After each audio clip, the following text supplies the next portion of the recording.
Good afternoon. Hello, Will. Dan, how do I call it? Professor Keen. Just generally go by Daniel. Keen. All right, Daniel. All right, welcome. Unless you're my mom, then you call me Danny. Or when you're in trouble, you get the full name, right? Of course. Yeah, I've heard that once or twice. Yes. So I think I mentioned about this podcast and wanted to invite you. I think it was a long time ago. You had some event at Smallman Theater in Millville. I don't know. Was it before COVID? I don't know. I forgot. Yeah, I remember vaguely the conversation, but details are increasingly lost on me, particularly in that time period. Right. Yeah. And I think Dan, when I talked to you, when I mentioned that you are the president of the board for NSR. That's right. Yeah. Right. Which fine print NSR is pretty much not pretty much is Storyberg's fiscal sponsor. So you're my boss. Okay. Wow, that took a turn. I don't know about that. I have been on the board with New Sun Rising for, 7-8 years. Mm-hmm. In January, I fell off as I had been the board chair for 2 years. Okay.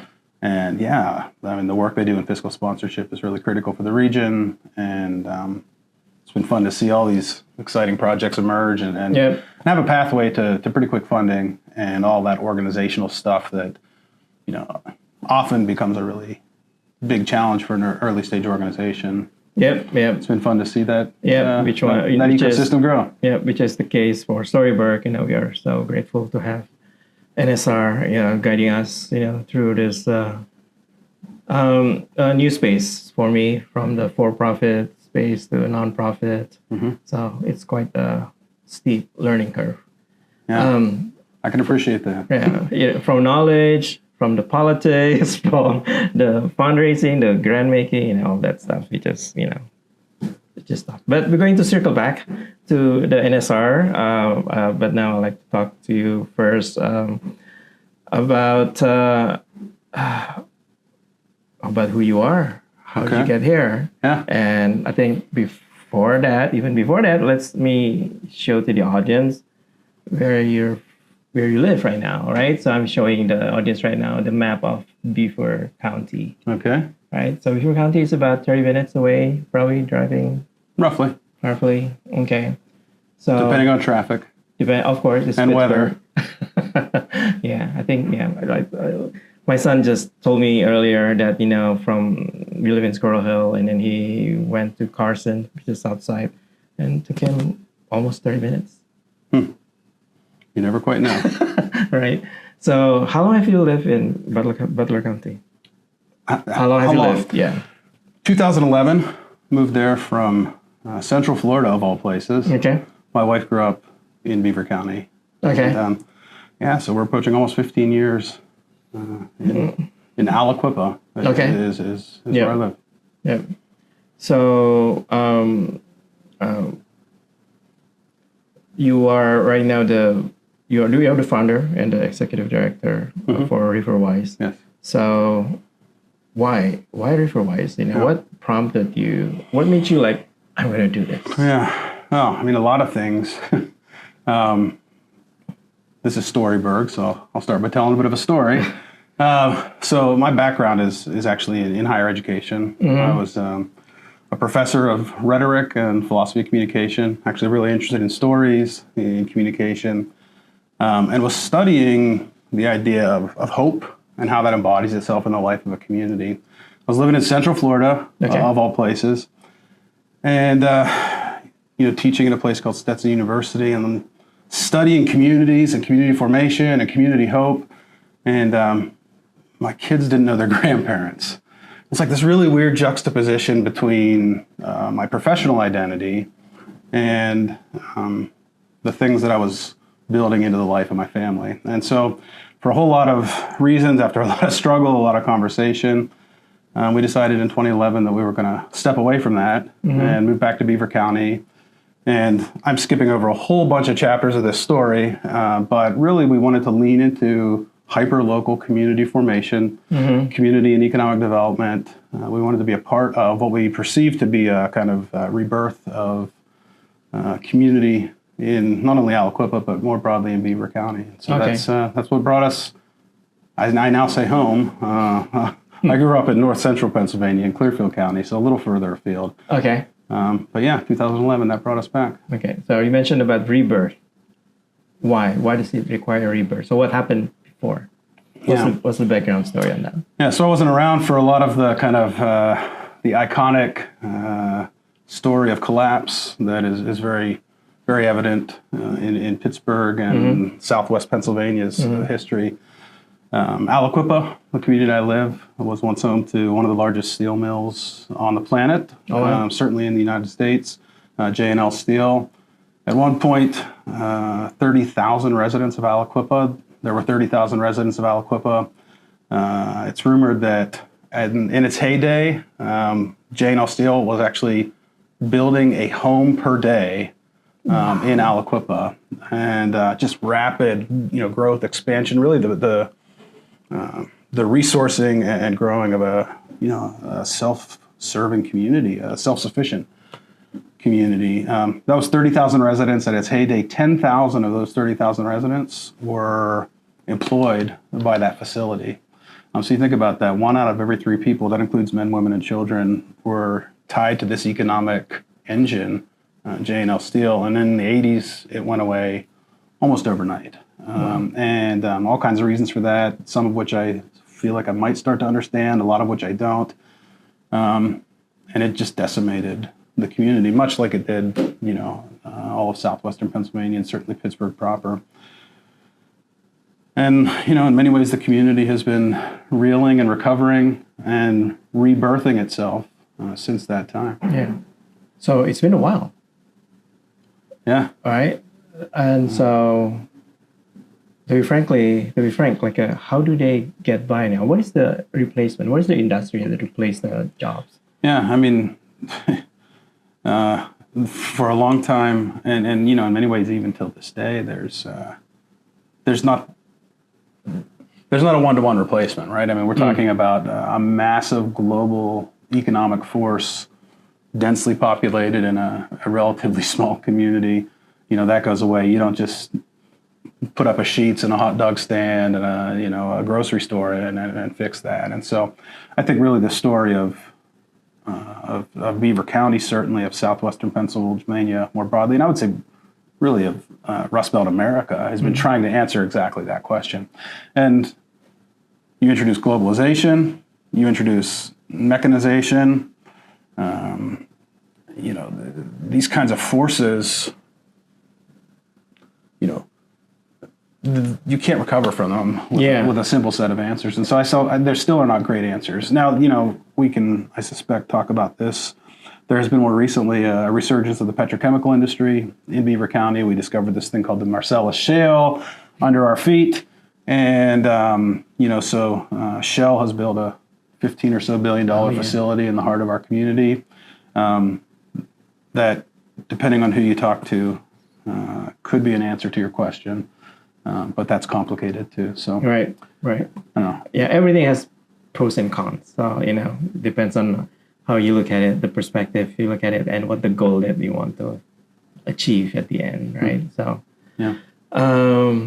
and you mentioned about the mechanization, industrialization, and things, the industry that we are working in, and now we have AI coming in, right? So. Yeah. We haven't solved this yet, but now we need to move on. It might be fixing to get worse, Right. Which is, I think, I don't know, personally, I think because I had Josh Lucas, in the beginning, my first guest for the year. And we were talking about the AI, but I think for me, it's an opportunity for a leap. Right? Rather than working on something, that has a hardware base, right? Probably for AI, the cost of entry probably is lower, at least for the part stuff. Of course, it's steep when you have to learn all this stuff, right? Yeah. Right. But then there's an opportunity for, less than a mortar and brick kind of solution, Well, I mean, you alluded to a version of this kind of conversation a few minutes ago. You said, that it's complicated. There's a lot of sides to all these things. I think the AI is absolutely a challenge. It's absolutely an opportunity, and it's everything in between, right? And we think about community formation and employers and employees and the identity of people, and we've got to figure out education, the K-12 education. How are you going to incorporate AI? Either we ban them or we integrate them. We got a lot of things to figure out as a human race. For sure. And we're slow. Well, yes, we are often way too slow. Right. Okay. So, who do you collaborate with? Is Riverwise like at the big kahuna with the inviting the smaller organization or similar organization to work with you, or are you actually working up with the bigger companies, or how does it work? Yeah, so in order to answer that question a little bit, it's important to understand our mission. So we didn't always exactly use this language, but our current mission statement is, Riverwise exists to organize community voice and community power so that residents can exercise agency over the future of the communities they call home. Okay. And the idea there is, we want residents of Beaver County to be able to make important, impactful decisions about what their communities are, what they're becoming, how they're contending with both their history, but also these kinds of rapid changes that we've started to allude to here. And for a really long time, and in many ways connected to that industrial past and that rapid industrial decline, residents didn't know how to be a part of that agency-filled story. And so Riverwise emerged in 2018 really naively in a lot of respects, but also filled with hope and possibility. And we said, look, how can we get whoever wants to be more involved in shaping the future of the community, how can we get them better prepared to do that? And so because of that orientation, Will, we have intentionally purposed to work with any and everyone who shares that broader vision.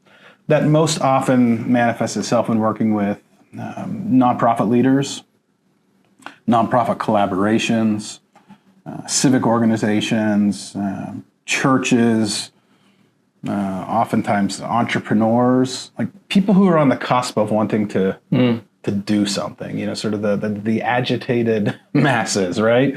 But agitated and not necessarily sure where to direct that energy. And then we also work with municipalities and political kinds of entities as well. So we're in the center of all of that, and sometimes it's more of one and less of the other, and it kind of just depends on the project and the need and also the opportunity. Right.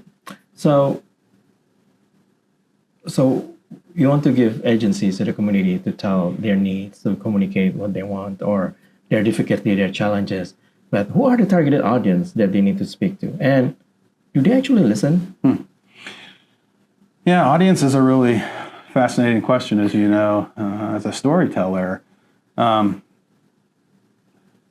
Often when an initiative emerges in the life of the community, you have this core group of people who have an idea and an interest, and they sort of intuitively know there's a story here that wants to come to life, right? But I think they often don't necessarily understand who that audience is. And so they speak life to things and they bring stuff about in the life of the community. But we haven't seen, and I think relatively immature ecosystems like Beaver County often need to do a better job of segmenting and identifying different populations, different audiences who we can speak to in more focused and granular kind of ways. And so that's part of the rub. That's part of what we're trying to do with Riverwise is get more sophisticated in understanding who does care about these things, who's in a position to care about these kinds of community initiatives. How can we understand their needs and desires and interests and opportunities differently, and then architect opportunities that they can become a part of.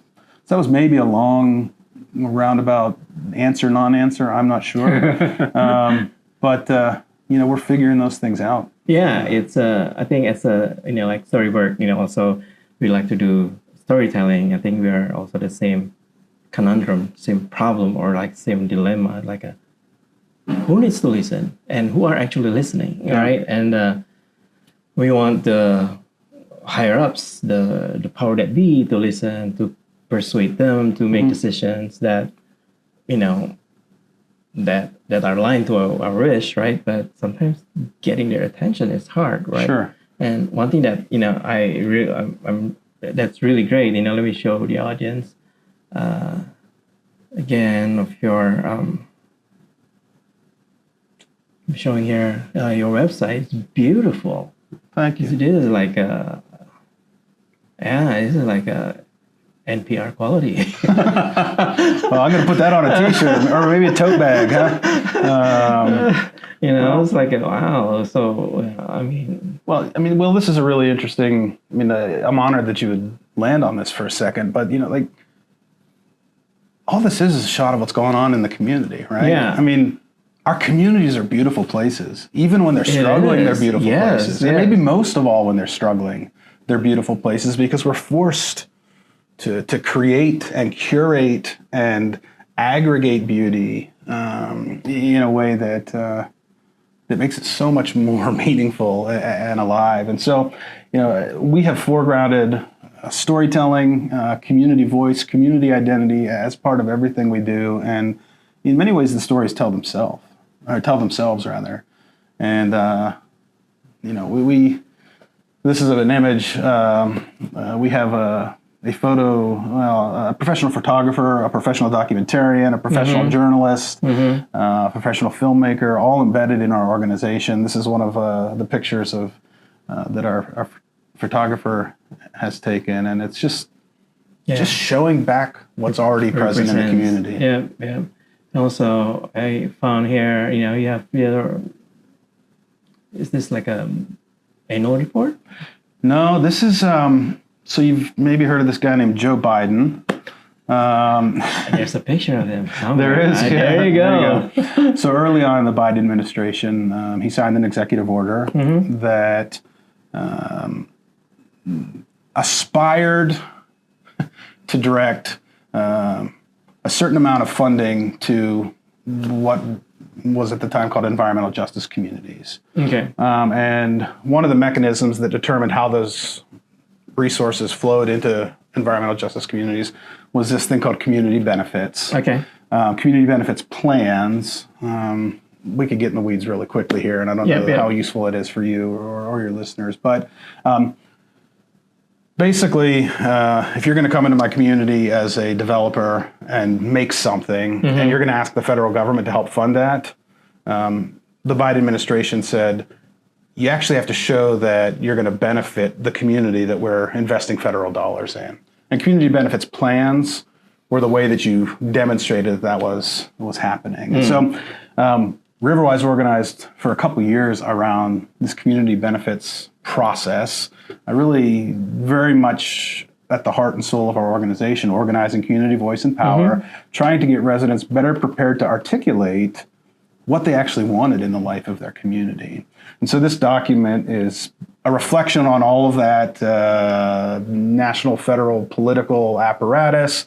It's also a very practical guide for how communities can better organize themselves so that they can lay claim to resources that, at least at the time, were made available for community kinds of projects. Okay. So did it yield anything? Did any company or people with money actually come in? Yeah, it's a great question, Will. I think a lot of people, in a lot of ways, are asking versions of that question right now.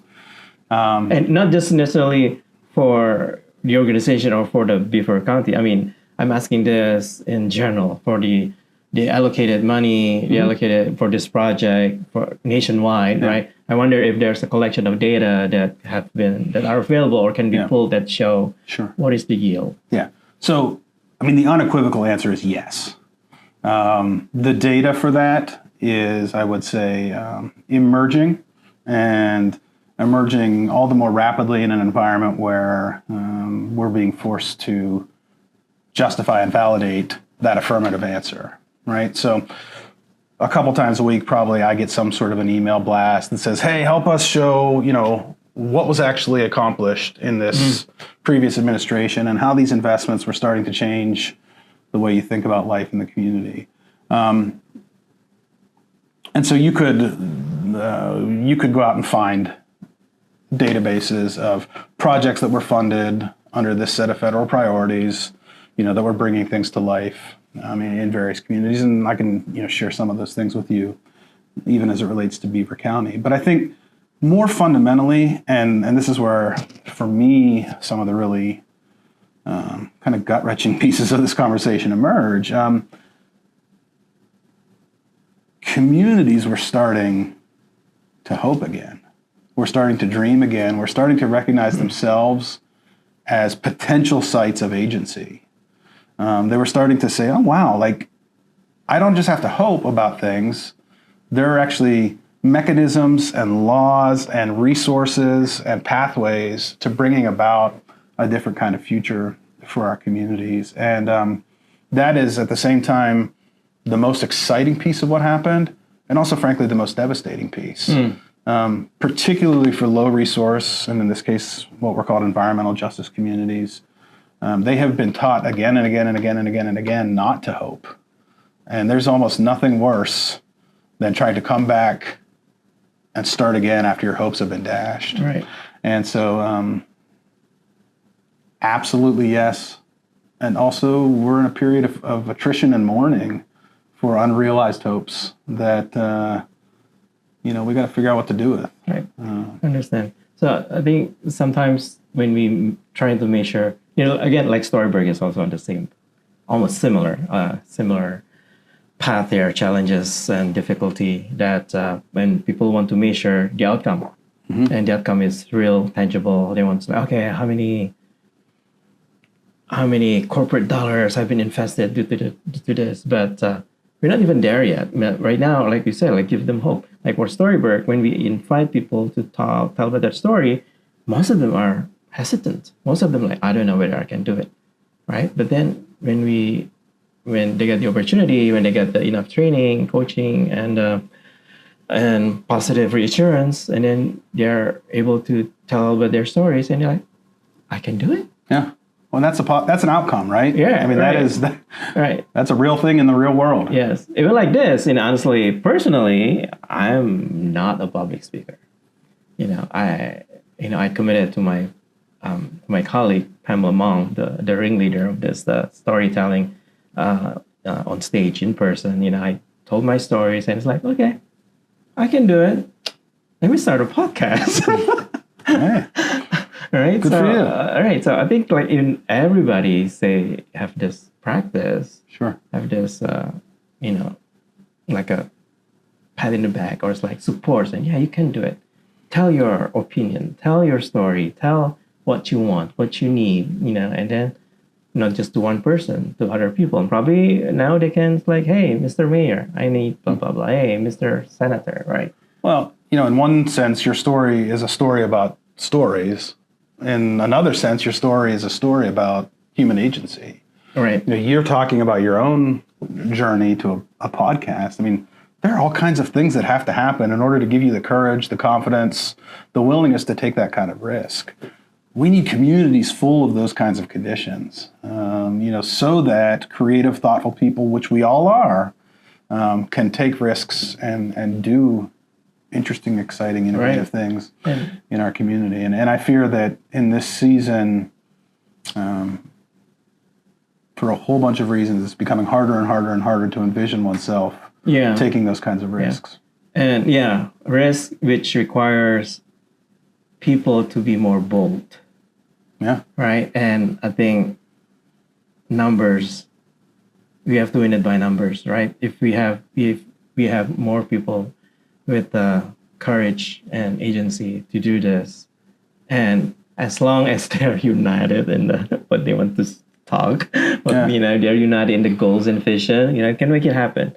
But because of the technology that we have, everybody everybody wants to be unique, right? Everybody has their own spin on things, right? Like, oh yeah, it's correct, but mine is a little bit different, so I'm going to do this way, right? Even though they share 98% of it, right? Because of the 2%, they want to have their own voice, which is good and bad. Again, like I said, many sentences ago, pros and cons, right? So it just makes it harder, right? Because in United, we're strong. Yeah, it's an interesting kind of dichotomy where, in one sense, never have we been more connected to one another. In another sense, never have we been, or rarely have we been farther apart. Yeah. Social media. Yeah. Man, curse you. Unless this podcast gets a whole bunch of listeners and goes viral. Exactly. It's another thing. Who's listening? Who's the audience? What are the impacts? Fair enough. All right. So, eco districts. I've heard about this like many times over years, right? Mm-hmm. What is it? What are they? What's the purpose? Yeah. So it can answer that question a lot of different ways. And again, I'm kind of walking through my mind trying to figure out what's useful in this conversation. So eco-districts as an idea and as a framework, ecodistricts.org at one point was an organization like Storyberg, a nonprofit organization out of Portland, Oregon, founded by a guy, I believe the founder, Rob Bennett. I know he was certainly the director when I was interfacing with the organization. In any case, they were really interested in looking at community systems, community organizations, communities. I'm going to use a big word for a second, but intentionally intersectionally. All right. So trying to understand the idea that communities aren't just an economy. They aren't just an education system. They aren't just a healthcare system. They aren't just a theater district. They're all of these things, and all of those things intersect with one another in very complicated kinds of ways. And one of the ideas, I think, at the heart of eco-district thinking was that we do damage to our communities when we don't understand those intersections. So eco-districts very intentionally privileged, I'm saying in the past tense because the organization no longer exists, ecodistricts.org. Okay. They have a bunch of sort of things that they spawned in the world that still do exist. One of the most notable of which is the Triborough Eco District here in greater Pittsburgh region. Anyhow, they foregrounded 6 different ideas: food, water, air, energy, mobility, and equity, and really wanted to build communities at the intersection of those 6 ideas and build communities that leaned into those quality of life areas and for those reasons, made healthier, richer, more vibrant, more ecologically sensible, sound, healthy communities. And there's a lot more that could be said, but it's a community and economic development model that centers those kinds of ideas. Early on in Riverwise's formation, we leaned into that construct, that organizing set of principles. A very close friend and actually the original founder of New Sun Rising, Brian Wolovich, walked with Riverwise for a year, walked alongside us as sort of a trainer, train the trainer kind of model, and helped us launch a handful of eco-district communities in Beaver County. COVID hit, a lot of things went sideways. Eventually, the national organization ceased operations, and so that's a legacy project, the distinctives of which we still lean into, but we're not actively organizing around that framework at present. But as I said, here in Southwest Pennsylvania, there is still a very, nationally, actually internationally significant Triborough Eco District. They have done some really fascinating and interesting things, being certified in that model, and really leading the way in hyper-local, sustainable community and economic development that really pays attention to those intersections and doesn't just focus on the economics of the conversation. Okay, so let me ask you a question, which personally I dislike when someone asks me that. You're not setting this up very well, Will. So, is it scalable? Yeah, it's a great question. This is a question I'm really I was going to say struggling. I wasn't struggling with. I'm wrestling with in my own work.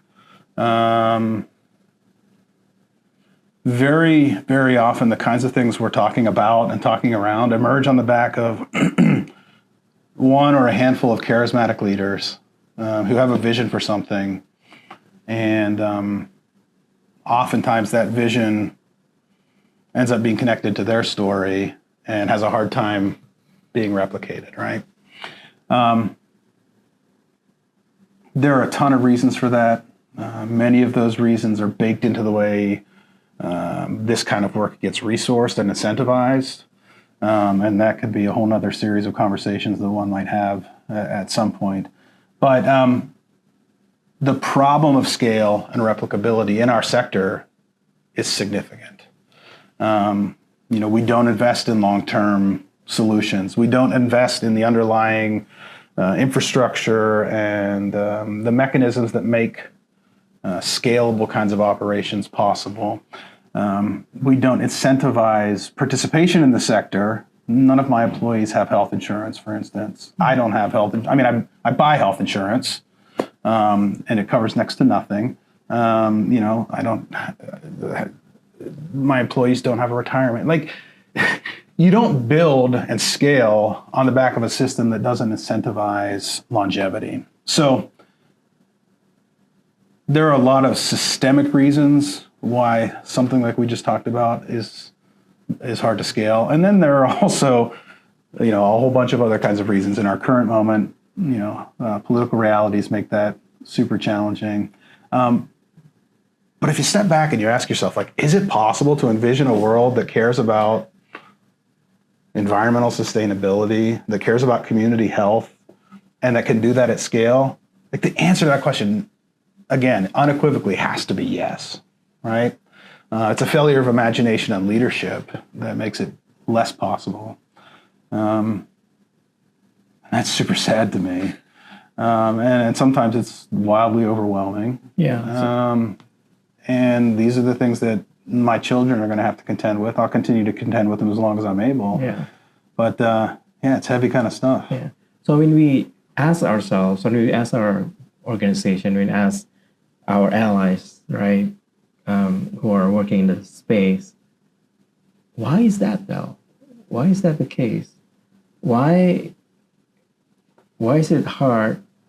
I mean, not that we know, in the short term, when we focus on we can't do it because the funding is renewed yearly, right? So there's no long term. But then, why they don't do that though? I mean, why is it so hard to get the long term funding? For example, is it trust issue? Is it what is it? Yeah, you're gonna get me in trouble here, Will.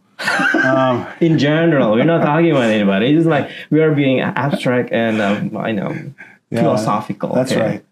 Yeah, I mean, gosh, there are books and symposia and magazines written around these kinds of issues and these kinds of questions. I think it requires a kind of vision and a kind of principle. And risk-taking. And risk, yeah. And it's a little bit of a weird thing to say, hey, we invested in this organization for 10 years and they failed. In many ways, our incentive structure in the nonprofit sector is a little bit like when I would go to the movies as a kid, I would get this box of candy and it was all sugar, right? It would be different colors, but I would eat the sugar and I'd feel really good through the first, 40 minutes of the film. And then 50 minutes in, I'd be crashing and, half falling asleep. In many ways, the incentive structure in the nonprofit sector is like that, right? We want to get a short-term boost, sort of some quick outputs, but we need that long, slow, steady building. And, soup to nuts, it's not incentivized. This is one of the reasons I continue to be so deeply grateful for the Hillman Family Foundations. In 2018, they took a risk on our work. They funded us for a year-long pilot program.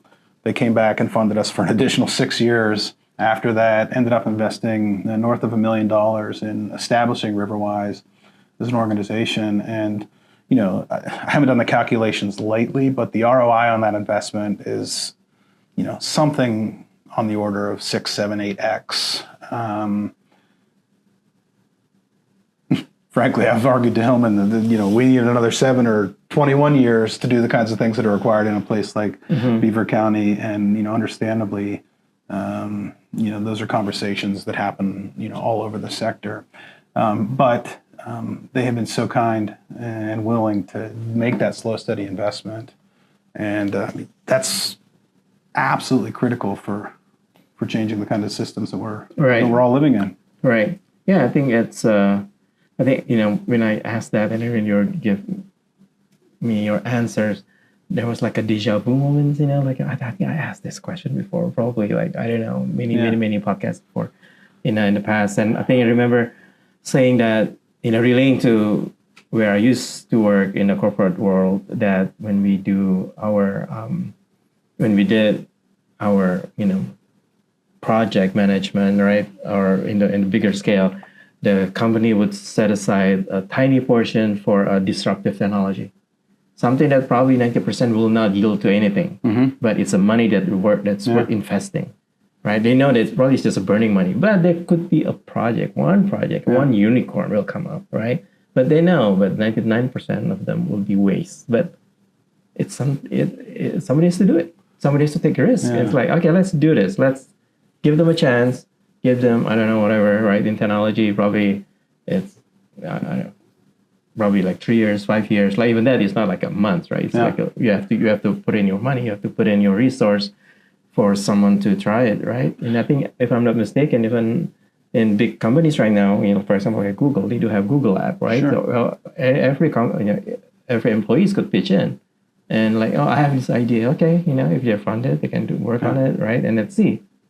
Probably turns into a Chrome extension or whatever. Yeah, sure. Well, we have this saying at Riverwise, it's not terribly unique, but we've never failed at anything. And, that's a little bit of a joke, but it's also an orientation that we bring to the work.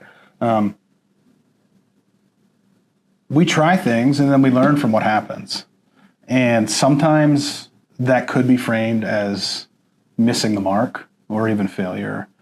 But understanding that innovation, community movement, the kind of long-term stuff that we're talking about here, that only happens through learning and through trying and through iteration, Right. And so, I would take and reframe the idea that, like, that's wasted money in Google. And I know you don't actually think it's wasted money.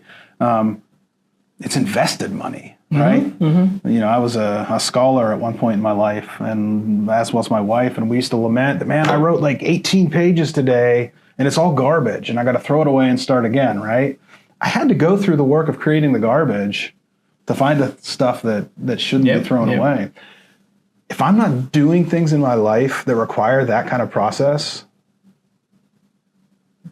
that makes me feel a certain way, and it's not good, right? Yeah, right. I want to be doing things that require risks, that require learning, that require failure. We have to incentivize that in our communities, right? Or we're going to keep getting more and more and more of the same. It's like mining diamond, for example. Like 99.999% they're soil. Yeah. Right? But you have to do the work, right? Like knowing, the general area, and then you get your whatever carrots. Right? Well, and, there you go. Back to the incentive structure and why we don't fund long-term stuff. And like many folks who do the kind of work that we do are beholden to folks who only want to hear about the diamonds, and who we become storytellers, forced always to talk about, never to raise the issue of the dirt, right? And which is unfortunate, because like it's devastating. Again, I bring up again my experience in a for-profit, that like postmortem is great. We love it. Yeah. Right. We have a discussion of what went wrong and what we should have done and what we're going to do next. Yeah. Right. And this is like information. This is like knowledge that we gather and then we disseminate. We like make sure that everybody knows. Right.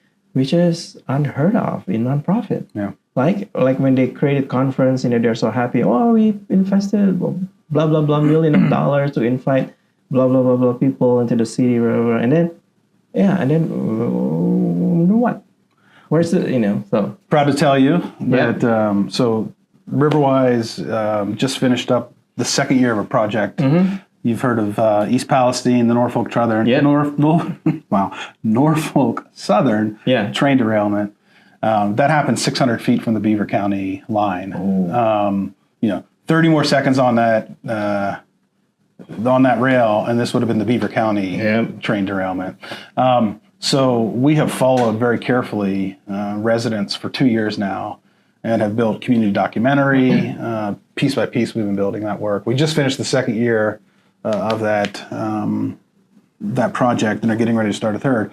Next week, we have a postmortem. Yay. About year 2 of that project. We're going to come together and we're going to talk about, where we got it right, and where things fell apart, and what we need to do differently, and trying to build some of those learnings and really processes. We have a guy on our team, Tyler Schaub, our project manager, and he's helping us to build project management processes into every layer of the organization. So yeah, wonderful.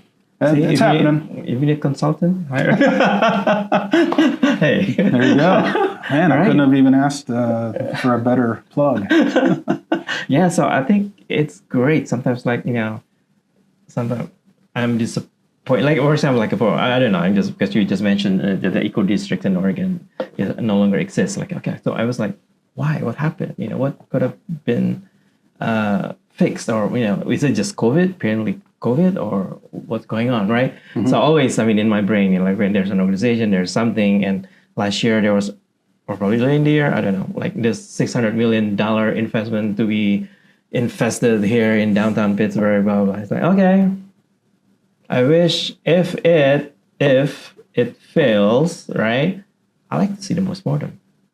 Yeah. The amount of money that is that's promised, or a vision, that requires postmortem if it fails, if it's not happening, right? Yeah. So we need a different vision for what counts as a good leader in order for that sort of thing to happen. Yeah. As a leader, I've actually for a number of years I wrote a bi-weekly column in the Beaver County Times called Community Matters. And I would often talk about the courage to fail publicly. Wonderful. And, there are days when I'm sure I haven't gotten that right, but I've been careful to discipline myself and surround myself with people who are okay with doing something bold enough to produce failure. And there are times when, that's certainly happened. Yeah. And I talk about it. And there are things we get wrong all the time. Yeah. You have to value it as a learning. Well, we have to value it as a culture, right? We expect leaders, and particularly leaders in the nonprofit sector, to be, prophets or visionaries, or fortune tellers or something, and to talk about their failure is seen as sort of a deep deficiency. I want to surround myself with people who understand their failures. I want to align myself with people who are willing to say, this didn't work, and I know why it didn't work. I'm going to do something different. Right. And I have the courage to explain to you publicly that I was bold enough to do that. We just don't, culturally, that's not, it's not a story that gets told very often, unfortunately. Right. And probably if it's told, then they get punished for it. Yeah. Right? They said, then I'm not going to give you money anymore because you failed. Right. As opposed to, now you learn and now you know what to do. And I like what you said, what you're going to do, right? Your future plan. Yeah. Right. So I guess, is it probably because they're, what do they call it? Dozen in a dozen? Dime in a dozen, right? Because there's so many choices, right? There's so many organizations, profit and for-profit alike, right? There's so many things, right? And like a venture capitalist, probably they're just looking for which one is going to pop up, which one is going to be the next unicorn, which one is going to hit whatever, Well, now I'm going to say some things that might feel a little prickly. it's way easier always to start over than to make long-term bets that could fail. So, oftentimes you see folks with resources who are investing in this kind of activity bouncing from one thing to the next, to the next, to the next, to the next. Because the early stage, everybody wants to be in their first year of a relationship, right? Like that's the easy, fun, exciting part of a relationship. All right. Nobody wants to be in year 28. That's hard. That's slogging. Just like dating and marriage. I'm using that analogy very clearly. Yeah, exactly. There's a reason why puppy love is exciting, right? And funders get that too, right? So they bounce from thing to thing to thing to thing to thing that feels really good and feels really successful. And oftentimes, and this is the prickly part, I'm not sure that many of the folks who are able to resource this work have a really strong, robust vision for what it takes over time to create community change. And so we do the short-term thing. Yeah. And there's never a lack of things to fund on the short term. All right. And man, we didn't expect to have this conversation. We're into the ethics and philosophy of philanthropy. I'm going to get myself in trouble real quick here. No, very good. Very good. You can cut this part out, right? So I think, right now we're talking about this nonprofit in general. All right. And I remember when I moved to Pittsburgh in 2010, and then I told my neighbor after I drop off my kid, at bus stop, right? And then they asked me, "Oh, what you gonna do here? You were in corporate, now you're here in Pittsburgh. What you gonna do?" It's like, probably I'm gonna do some nonprofit. And I know that one neighbor of mine she is a physician. It's like, well, I work for UPMC for a long time. They're the same, okay? It's just accounting. Their mentality, the way they do business is the same. It's just like how they shuffle the dollars. That's it. And then I was skeptical. Like, oh, really? There's blah, blah, blah, blah. Now I see. Yeah. Well, there are undoubtedly some similarity. I mean, I remember, 10 years or so ago when I realized that the NFL is actually a nonprofit. Right. Man, I didn't. Okay. I had to really, wrap my head around that for a minute. I am an entrepreneur who happens to, I've founded businesses as well, but in this case. Your bookstores, right? That's right, yeah. But also, I'm an entrepreneur who's in the nonprofit space. Yeah. So what would be your suggestions for people who are starting their nonprofits? They're in the early stage. Is there like a recipe for them to be successful? At least to get grants, and then to finally get probably general operating support in 2-3 years. I don't know. Yeah, so I have a version of this conversation all the time with folks who want to start something. I often talk about experimentation and iteration. This idea that you need to go through a whole bunch of versions of what you think you want to accomplish on your way to sorting out what you're going to do. I also tell early stage organizations that they have to be able to demonstrate their willingness and ability to do the thing without funding if they really want to make a case. Often, this isn't always the case, but if they want to make the case for more substantial funding to do this long term. So when when Riverwise finally launched, there were 4 or 5 years of sweat equity that had gone into making a case for the organization. It wasn't called Riverwise. We were doing all kinds of community events and organizing community stakeholders and proof of concept kind of stuff, early prototyping, failing forward, failing fast. I see a lot of early nonprofit folks or folks who want to get in the nonprofit sector who feel like they have to build the Titanic in order to get funding. And I'm like, no, just like swim across the bathtub for a second, and see how that goes. And then try again. And, so incremental growth, I think is critically important. But then also collaboration, learning from folks who've done similar sorts of things. There are very few new ideas. We spend a lot of time and energy recreating the wheel in this sector. Mm-hmm. Sometimes that's necessary. Sometimes that's fine. Often it's doomed, and we could save ourselves some hassle by paying attention to what's going on around us. Right. So I don't know. Those are a handful of things. I'm sure there are a whole bunch more, but right. Let's start maybe. And collaboration is key, but sometimes it's like a double-edged sword, right? If you have a cool idea, but it's out of the box solution or whatever, like a vanity idea probably, and then you collaborate with other people who are bigger, and then they see the value, and they see, I can do it myself. Sure. Right. Yeah. It's like, thank you for your collaborations, and then suddenly, several months down the line, it's like, oh, you're doing, Yeah, and that happens in our sector all the time. Yeah, and unfortunately for nonprofit, there's no IP. It's a public owned, right? Yeah, that's a tough one. That's a tough one. Particularly when the entity who is co-opting your idea might be bigger or and better resourced, better loved. Yeah, and we've experienced those kinds of things to varying degrees. That's a tough one. It's a tough one. Yeah, and again, it's similar to the for-profit. It's just not non-profit, but every entity is, right? Yeah. So how do people work in the equity and the marginalized population spaces these days? Yeah, it's an interesting question.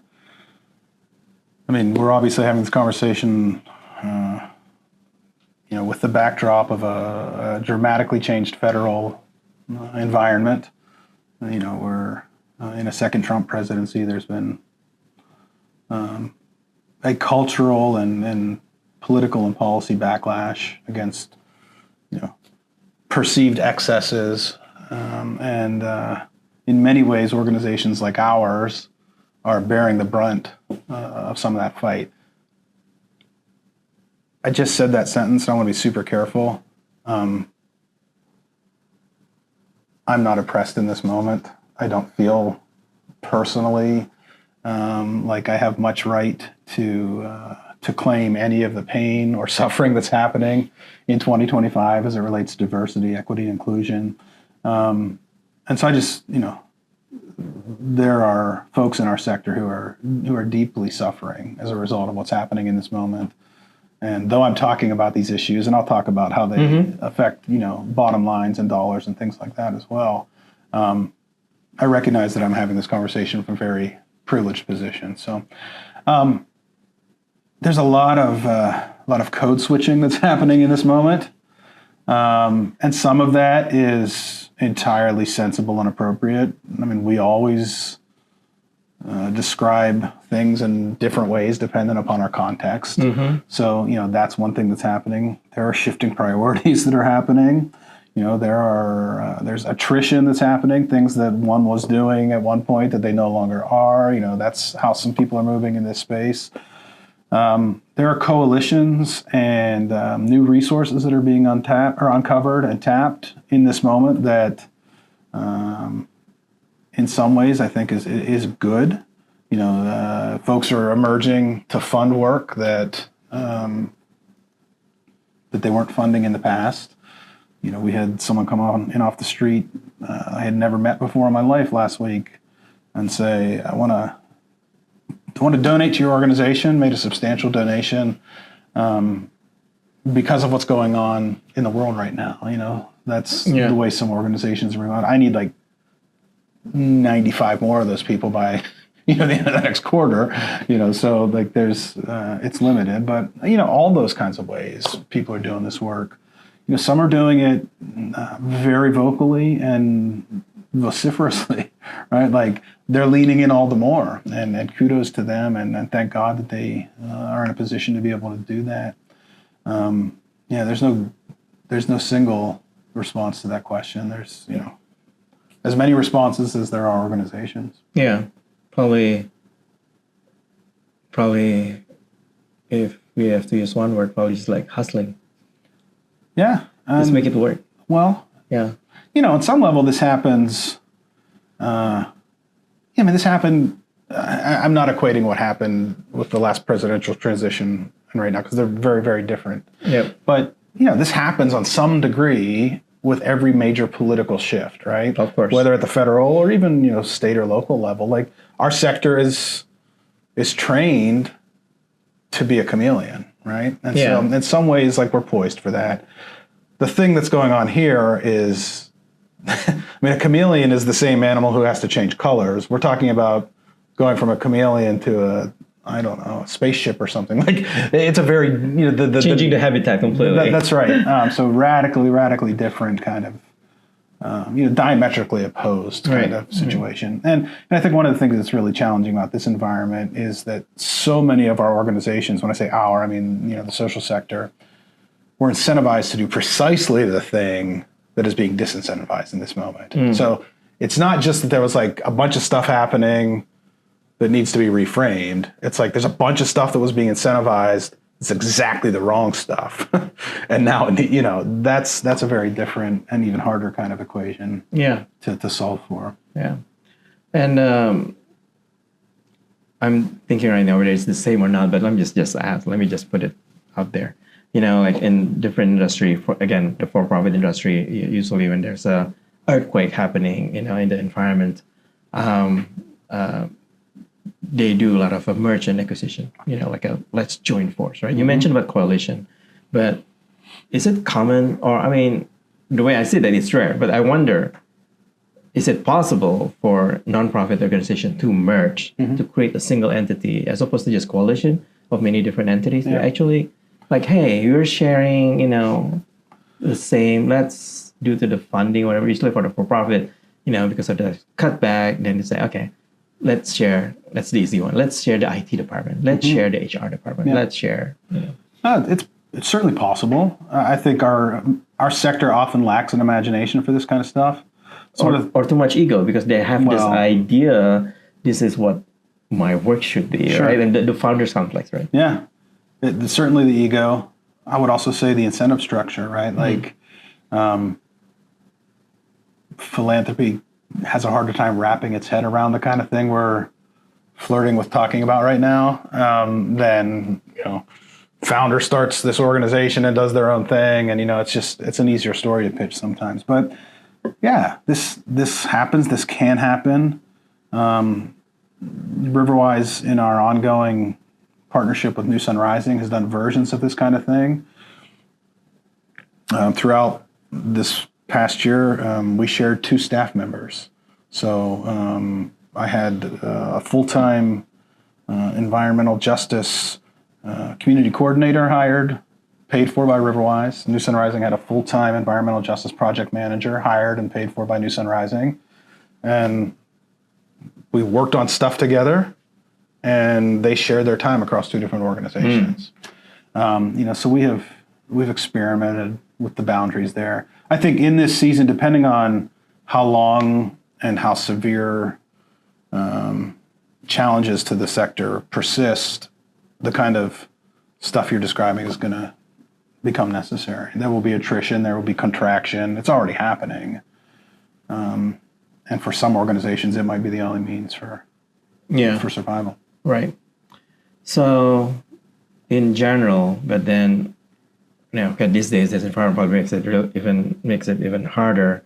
But how can a nonprofit organization make long-term commitment to the community that they're serving, but it's hard for them to make a long-term operations because they have money only on an annual basis? Then how can they do that? Because oftentimes that the community just gets disappointed, like, oh, here we go again, another organization to work with, and I'm not sure if they're going to be around next year. Yeah.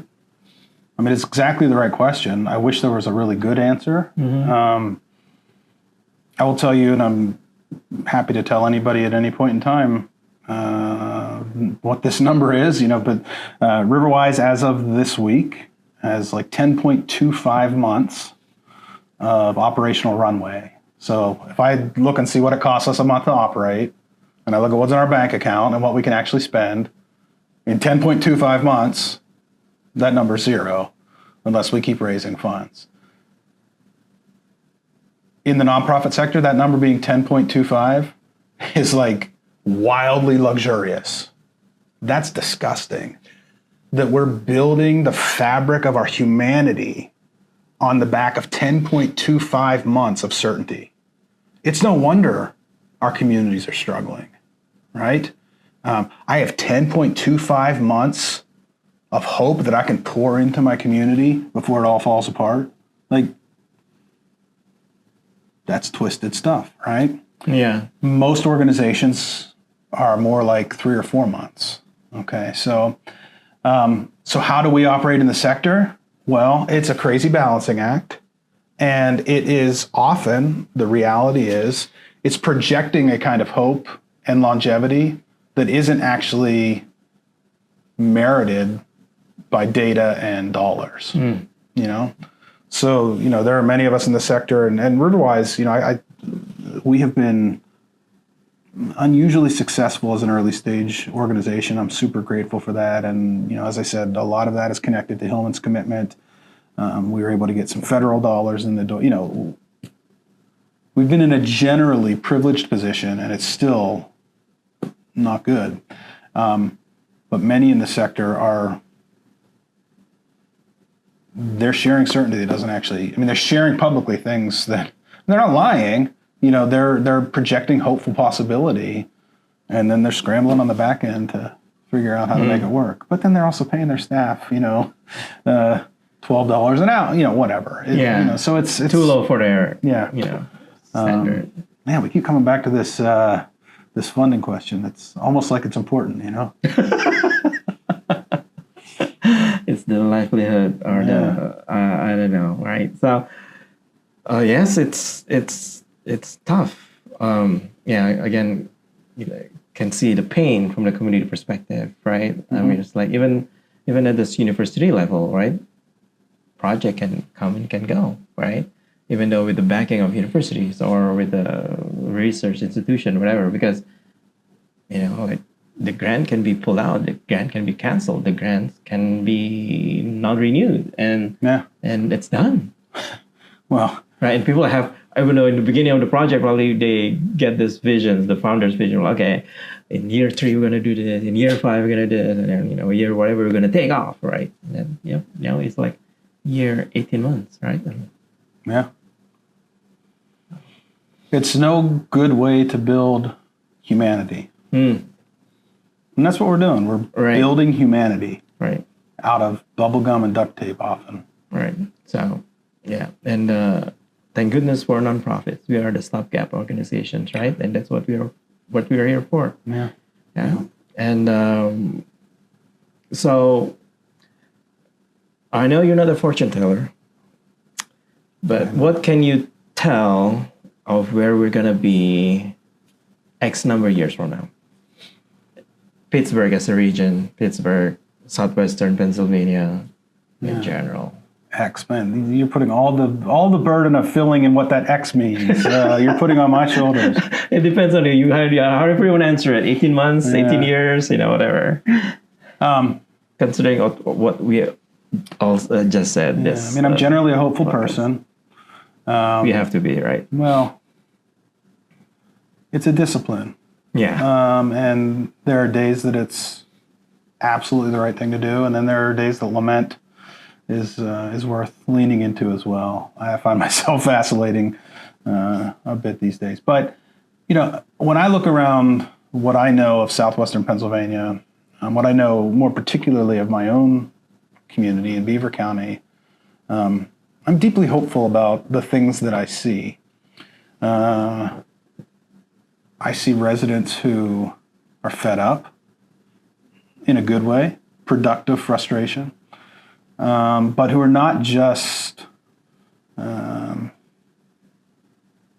operating with misdirected anger or undirected anger. They're starting to direct that at things that are productive. I see coalitions forming. I see organizations emerging. I see competency, or what we call in our sector capacity, growing with every passing month. Slowly, I'm seeing more and more leaders rise up to bring those things to life. And I think we're at,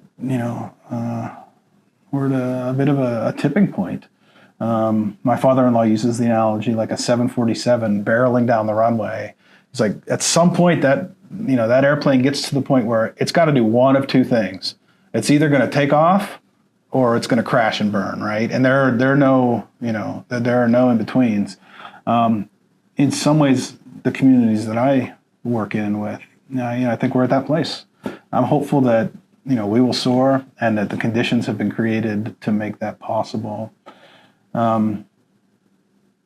We've started to talk about, I've started to mess with this idea internally. I'm going to be 50 in 18 months or so. And I'm already sort of thinking about, I tend to have sort of like more of a morbid personality. I think about the end of life probably more than the beginning of life. It's just how I was built.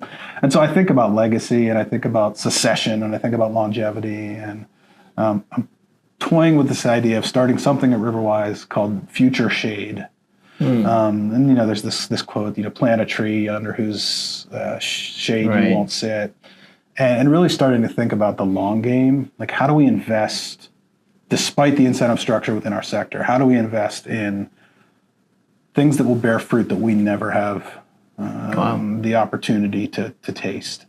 I'm thinking more and more and more about that.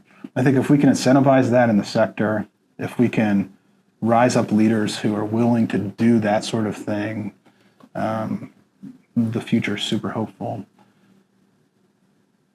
I also think, more broadly, culturally, politically, in the arc of human history, I tell my children, I have a 22-year-old, two 18-year-olds, their birthday was yesterday, twins, and a 10-year-old. I tell them that when the history books are written,